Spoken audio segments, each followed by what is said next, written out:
In December of last year, I met Nick on Hinge. I thought he was very handsome, and he went to a good school for a Division I sport.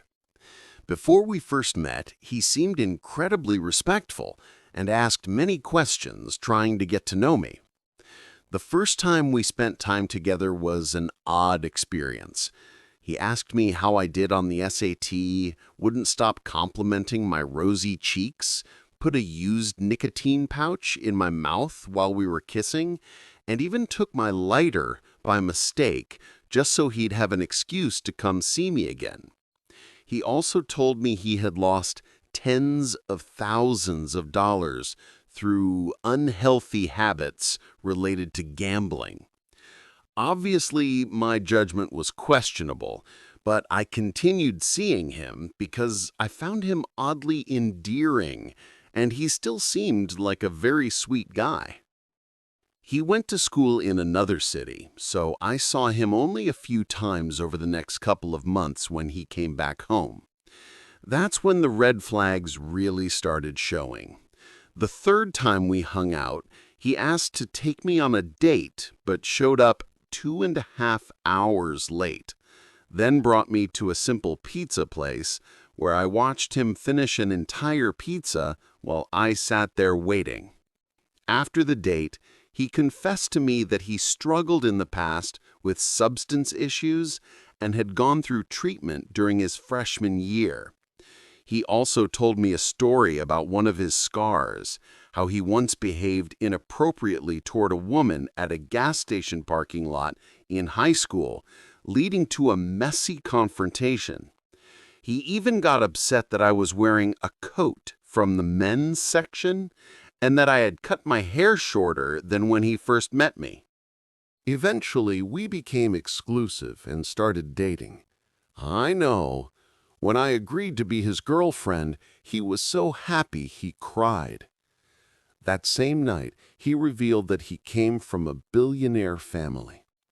We dated for 6 months, during which I witnessed levels of unhealthy behavior and reckless spending that I couldn't have imagined. For example, he would book last-minute train tickets at the station, costing hundreds each time. He would spend thousands on rideshare apps on his family's account.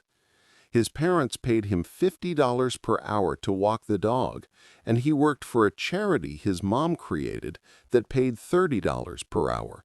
But somehow he was always broke. His mom bought him clothing worth tens of thousands of dollars, even though he barely had anywhere to wear them because he was basically unemployed. He was a terrible boyfriend, overly demanding, very shady with other women, and completely incapable of taking no for an answer. He'd tell me many stories from his past during the time when he struggled with dangerous habits, including a moment when he tried a harmful substance someone gave him as a sample, when he lost over $20,000 after getting scammed at a casino, or when he was robbed by a woman he was spending time with and her partner. I thought he had changed, but about 3 months into our relationship, he started gambling again. I had never seen someone with a real dependency issue in action, and it was unbelievable. He would spend every possible moment at the casino, sometimes from 8 p.m. until 8 a.m., or he would leave his internship early just to go in the afternoon. He started losing huge amounts of money, but somehow no one in his family noticed, even though he lived with them. He would even make comments implying he knew how much money was in my bank account or the PIN to my card. And since I knew he owed people money, I changed all my codes immediately. About 2 months later, his father's drinking problem became serious, and the father was sent to a treatment center. Shortly after that, my boyfriend started drinking again too. Within 2 weeks, he broke up with me and was with another woman. I found out months later when he accidentally scrolled through a selfie he'd taken with her on the same day he ended things with me, then tried to pretend it meant nothing.